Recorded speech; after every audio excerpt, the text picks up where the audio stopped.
Hello students, welcome to your channel. I am Rekha Khola. आज हम 10th class का 4th chapter करने जा रहे हैं, एग्रीकल्चर। ठीक है, let's get start. India is an agriculturally important countries. 2/3 of its population is engaged in agriculture activity. Agriculture is a primary activity which produces most of the foods that we consume. Besides food grains, it also produces raw materials for various industries. Moreover, some agriculture products like tea, coffee, spice, etc. are also exported. यानी कि यहाँ पे क्या बताया कि कृषि की दृष्टि से भारत एक महत्वपूर्ण देश है और इसकी जो 2/3 जनसंख्या है कृषि कार्यों में लगी हुई है। कृषि एक प्राथमिक क्रिया है, ठीक है, और हमारे लिए जो अधिकांश जो खाद्यान्न है इसी से उत्पन्न होता है। खाद्यान्नों के अलावा जो है ये विभिन्न उद्योगों के लिए भी कच्चा माल हमें प्रदान करती है। इसके अलावा कुछ देखा जाए तो जैसे चाय है, कॉफी है, मसाले हैं, इनका भी निर्यात किया जाता है। ठीक है। Types of farming.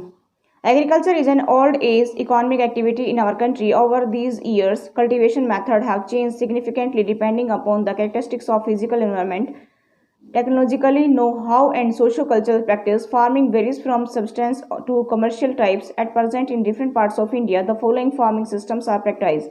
यानी कि यहाँ पे क्या बताया कि कृषि के प्रकार के बारे में कि कृषि हमारे देश की जो है प्राचीन आर्थिक क्रिया है और पिछले वर्षों की बात करें, पिछले जो हजारों वर्षों की जब हम बात करें तो भौतिक, पर्यावरण, प्रौद्योगिकी और सामाजिक सांस्कृतिक रीति रिवाज के अनुसार खेती करने की विधियों में परिवर्तन देखा गया है। ठीक है। जीवन निर्वाह खेती से लेकर के वाणिज्यिक खेती तक कृषि के अनेक प्रकार हैं और वर्तमान समय में भारत के जो है विभिन्न भागों में कई प्रकार के कृषि तंत्र अपनाए गए हैं। ठीक है, आगे देखिए। Primitive substance farming.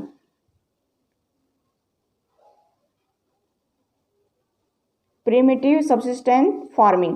This type of farming is still practiced in few pockets of India. Primitive subsistence agriculture is practiced on small patches of land with the help of primitive tools like hoe, dhow, and digging sticks and family community labor. This type of farming depends upon monsoon, natural fertility of soils, and suitability of other environmental conditions to the crops grown. यानी कि प्रारंभिक जीविका निर्वाह कृषि जो है इसमें क्या बताया है कि इस प्रकार की कृषि भारत के कुछ भागों में अभी भी की जाती है।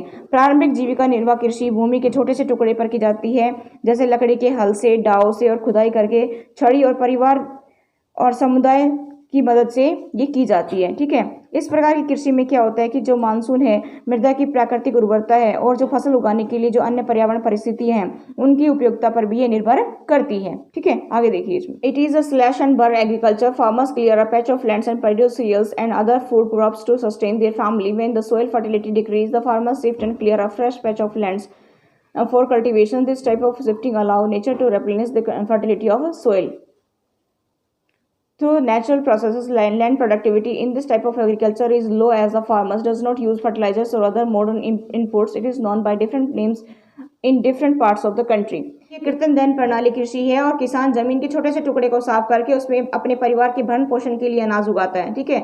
और जब इसमें मृदा की उर्वरता कम हो जाती है, जब यानी कि उपजाऊ क्षमता कम हो जाती है, तो किसान क्या करता है कि भूमि के दूसरे टुकड़े पर चला जाता है। ठीक है, और कृषि के लिए भूमि का दूसरा टुकड़ा साफ करता है। फिर इस प्रकार से क्या होता है कि प्रक्रिया चलती है। मिट्टी की उर्वरता शक्ति जब उस पहले वाले जगह पर बढ़ जाती है तो फिर वहां पर चला जाता है। ठीक है। उर्वरक अथवा अन्य आधुनिक तकनीकों का प्रयोग उस टाइम नहीं करते थे और इससे क्या होता है कि जो उत्पादकता कम होती है और देश के विभिन्न भागों में इस प्रकार की कृषि को विभिन्न नामों से जाना जाता है। देखिए किन किन नामों से जाना जाता है।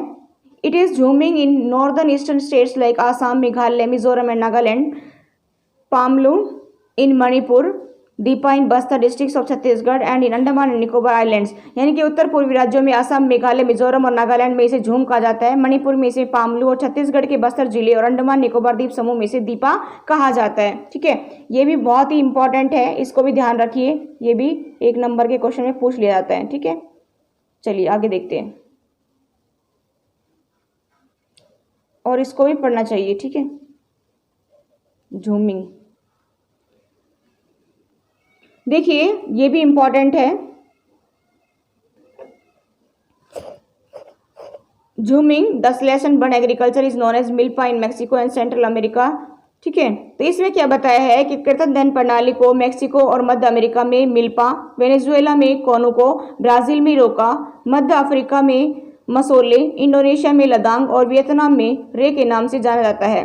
ठीक है, भारत में भी ये प्रारंभिक किस्म की खेती अनेक नामों से जानी जाती है, जैसे मध्य प्रदेश में बेबर या दहिया, आंध्र प्रदेश में पोडू, या पेंडा, उड़ीसा में पामाडाबी और या कोमान या बरिंगा, पश्चिम घाट में कुमारी, दक्षिण पूर्व राजस्थान में बालरे या वाल्टरे, हिमालय क्षेत्र में खिल, झारखंड में कुरुवा और उत्तर पूर्व प्रदेश में झूम के नाम से जाना जाता है। ठीक है, ये भी इंपॉर्टेंट है, आपको इसको ध्यान रखिए, आगे पढ़ेंगे। ठीक है, देखिए intensive subsistence farming. This type of farming is practiced in area of high population pressure on land. It is labor intensive farming where high dose of biochemical inputs and irrigations are used to obtaining high productions. यानी कि जो गहन जीविका कृषि है, इस प्रकार की कृषि उन क्षेत्रों में की जाती है जहाँ भूमि पर जनसंख्या का दबाव अधिक होता है और जो है श्रम गहन खेती होती है ये, और अधिक उत्पादन के लिए अधिक मात्रा में जैव रासायनिक निवेशों और सिंचाई का प्रयोग इसमें किया जाता है। ठीक है, though the right of inheritance leading to the division of land among successive generations has rendered land holding size uneconomical, the farmers continue to take maximum output from the limited lands in the absence of alternative source of livelihood. Thus there is enormous pressures on agricultural land.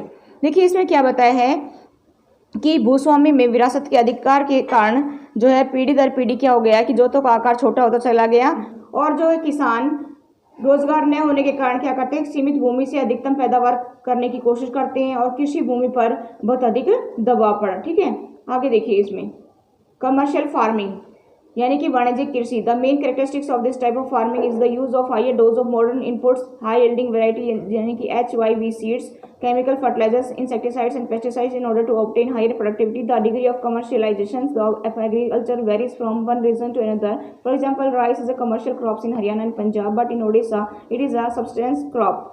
यानी कि इस प्रकार की कृषि के जो मुख्य लक्षण है, देखिए वाणिज्यिक जो कृषि है इसमें अधिक पैदावार देने के लिए बीजों, रासायनिक उर्वरकों और कीटनाशकों के प्रयोग से उच्च पैदावार प्राप्त करना है, और कृषि के वाणिज्यिक का जो स्तर है विभिन्न प्रदेशों में अलग अलग है।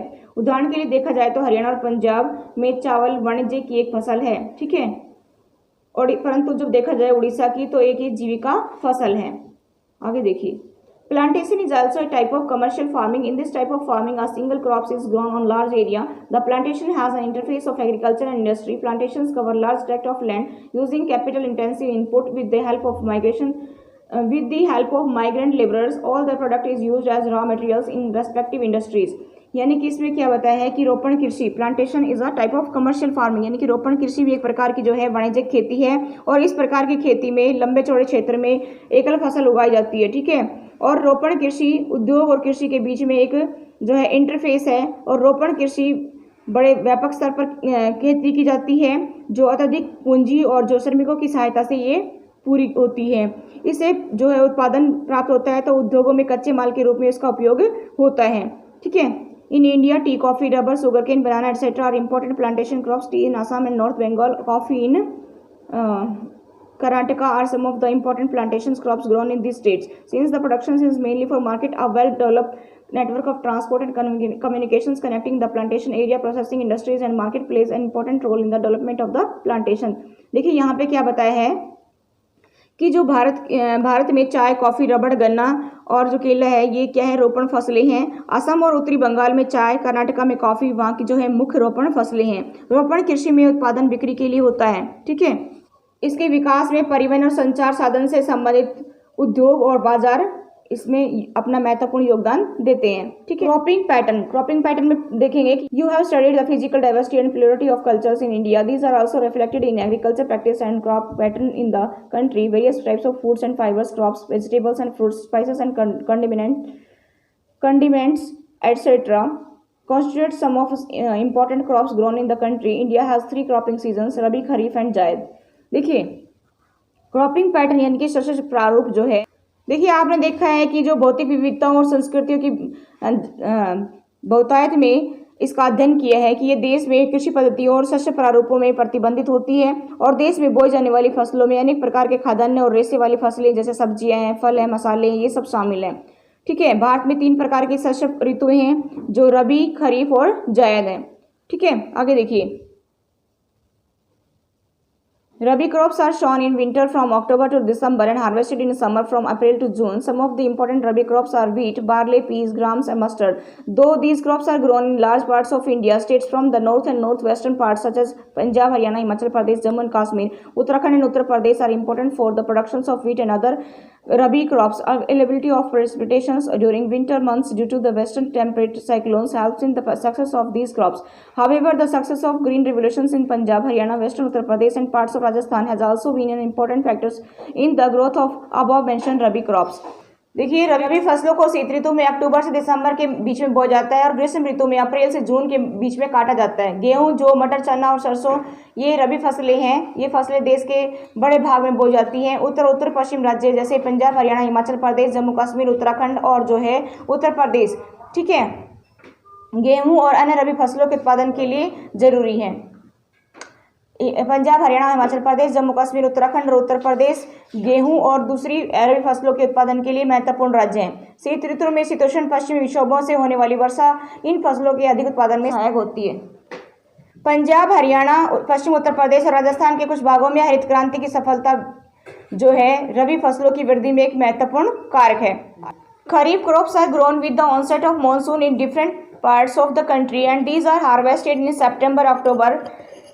Important crops grown during these seasons are paddy, maize, jawar, bajra, tur, moong, urad, cotton, jute, groundnut and soybeans. Some of the most important rice growing regions are Assam, West Bengal, coastal regions of Odisha, Andhra Pradesh, Telangana, Tamil Nadu, Kerala and Maharashtra, particularly along with Uttar Pradesh and Bihar. Recently, paddy has also become an important crops of Punjab and Haryana. In states like Assam, West Bengal and Odisha, 3 crops of paddy are grown in a year. These are औस, अमन और बोरो। देखिए, खरीफ फसलें देश के अलग अलग क्षेत्रों में monsoon के आगमन के साथ बोई जाती हैं और सितंबर अक्टूबर में काट ली जाती है, ठीक है। इस ऋतु में जो है बोई जाने वाली जो मुख्य फसलें हैं उसमें चावल है, मक्का है, ज्वार, बाजरा है, ठीक है, मूंग, उड़द, कपास है, ठीक है, मूंगफली है, सोयाबीन, ये सब आती है इसमें। और चावल की खेती असम, पश्चिम बंगाल, उड़ीसा, आंध्र प्रदेश, तेलंगाना, तमिलनाडु, केरल और महाराष्ट्र में, विशेषकर जो है कोंकणी तटीय क्षेत्रों में, उत्तर प्रदेश और बिहार में की जाती है। पिछले कुछ वर्षों में बात करें तो चावल पंजाब और हरियाणा में बोई जाने वाली महत्वपूर्ण फसल है, ठीक है। असम, पश्चिम बंगाल और उड़ीसा में धान की 3 फसलें औस, अमन और बोरो बोई जाती है। आगे देखिए इसमें, in between the Rabi and the Kharif season, there is a short season during the summer months known as the Zaid season. Some of the crops produced during Zaid are watermelons, muskmelons, cucumber. आगे देखिए इसमें, vegetables and fodder crops, sugarcane takes almost a year to grow. यानी कि इसमें क्या बताया गया है कि रबी और खरीफ सीजन के बीच में जो बोई जाती है ना फसल, उसको क्या बोलते हैं? जायद बोलते हैं, ठीक है। और जायद ऋतु में तरबूज, खरबूजे, खीरे, सब्जियां और चारे की फसलों की खेती की जाती है। गन्ने की फसल को तैयार होने में 1 वर्ष लगता है। आगे देखिए इसमें, मेजर क्रॉप्स। देखिए आगे इसमें, major crops a variety of food and non food crops are grown in different parts of the country depending upon the variations in soil, climates and cultivation practices. Major crops grown in India rice, wheat, millets, pulses, tea, coffee, sugarcane, oil seeds, cotton and jute etcetera. देखिए मुख्य फसलें हैं यानी कि मिट्टी, जलवायु और जो है कृषि पद्धति में अंतर के कारण देश के विभिन्न क्षेत्रों में अनेक प्रकार की खाद्य और अखाद्य फसलें भी उगाई जाती हैं। भारत में जो उगाई जाने वाली जो मुख्य फसलें हैं, चावल है, गेहूं है, मोटे अनाज है, दालें हैं, चाय, कॉफी है, ठीक है, गन्ना, तिलहन, कपास और जूट आते हैं, ठीक है।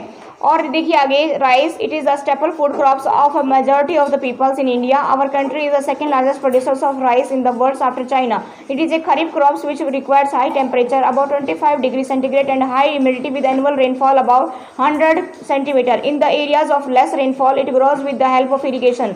Rice is grown in the plains of north and northeastern India, coastal areas and the deltaic regions.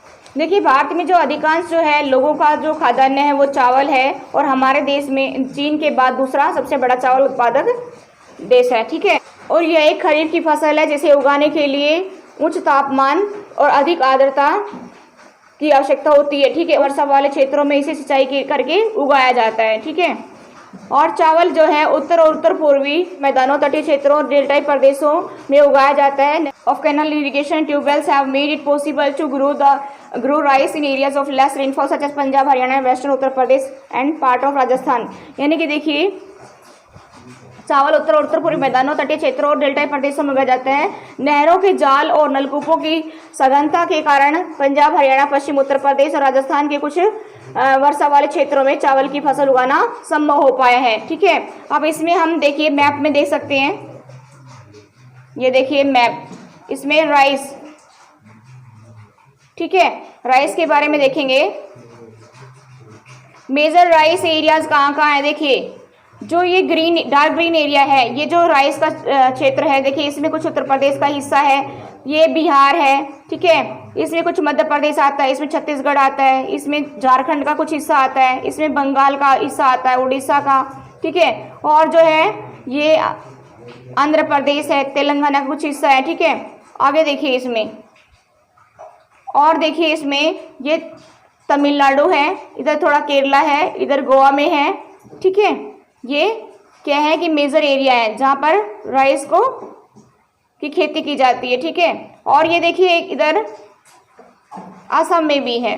ठीक है, ये तो हमारे राइस के हो गए मेजर एरिया जहाँ पर ज़्यादा राइस बोया जाता है। ठीक है, अब जो है माइनर एरिया, देखिए इसमें माइनर एरिया जिसमें लाइट कलर का दिखाया गया है, देखिए इसमें कर्नाटक का कुछ हिस्सा है, महाराष्ट्र का कुछ हिस्सा है, गुजरात का कुछ हिस्सा है। आगे देखिए इसमें आप देख सकते हैं, इधर आंध्र प्रदेश का कुछ हिस्सा है, इधर मध्य प्रदेश का, इधर उत्तर प्रदेश का, पंजाब हरियाणा का कुछ हिस्सा है, राजस्थान का कुछ हिस्सा है। ठीक है, यहाँ पर कम मात्रा में चावल की खेती की जाती है। ठीक है, I hope you are getting my point.